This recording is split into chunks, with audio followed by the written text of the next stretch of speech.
একটা চমৎকার সিদ্ধান্ত এইমাত্র দেখছি।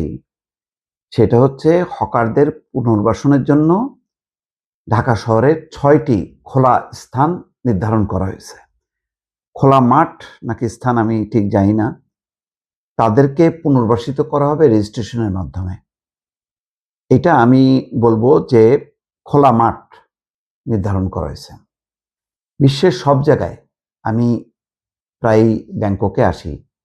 সেখানে দেখেন নাইট মার্কেট আছে।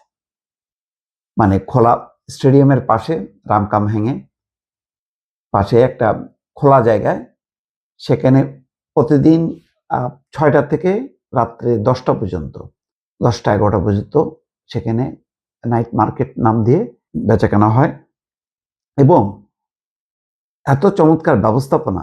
দিনের বেলায় আপনি দেখবেন যে একদম পরিষ্কার, এমনভাবে সমস্ত কিছু সেখানে স্থাপন করা হয়, বেচাকেনা করা হয় এবং সাথে সাথে সেটা পরিষ্কার করা হয়। দিনের বেলায় সেটা নোংরা হয় না। এই ব্যবস্থাপনাটা যদি অন্তত ব্যাংককের এই অভিজ্ঞতাটা নিয়ে যদি ঢাকা শহরের এবং সেখানে মার্কেট আবার ১ দিন কি ২ দিন বন্ধ থাকে, বাকি দিনগুলোতে ওই ৬টা থেকে চলে।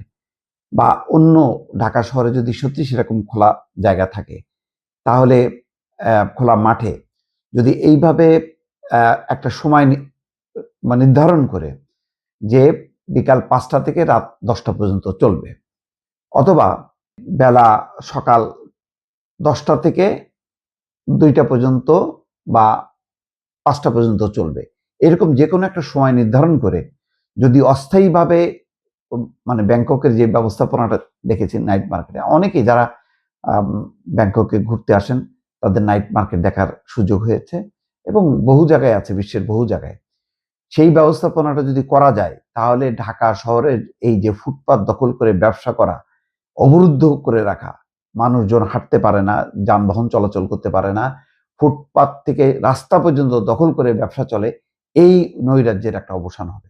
আমি মনে করি যে যেটা এখানে সম্ভবত উত্তরের প্রশাসক শফিকুল ইসলাম খান, সিটি কর্পোরেশনের উত্তরের, তার ঘোষণা, এটা শুধু উত্তর না, উত্তর ও দক্ষিণ সমস্ত জায়গায় এটা ইমপ্লিমেন্ট করলে তাহলে ঢাকা শহর হকার মুক্ত হবে এবং হকাররাও পুনর্বাসিত হবে, সাধারণ মানুষ কেনাকাটা করতে পারবে কম পয়সায়। সবকিছুই, অনেক কিছুর সমাধান হবে যদি এই কার্যক্রমটা সফল করা যায়। আমার মনে হয় যে এটা একটা ভালো উদ্যোগ, এটা সম্মিলিতভাবে এটা বাস্তবায়ন করা উচিত।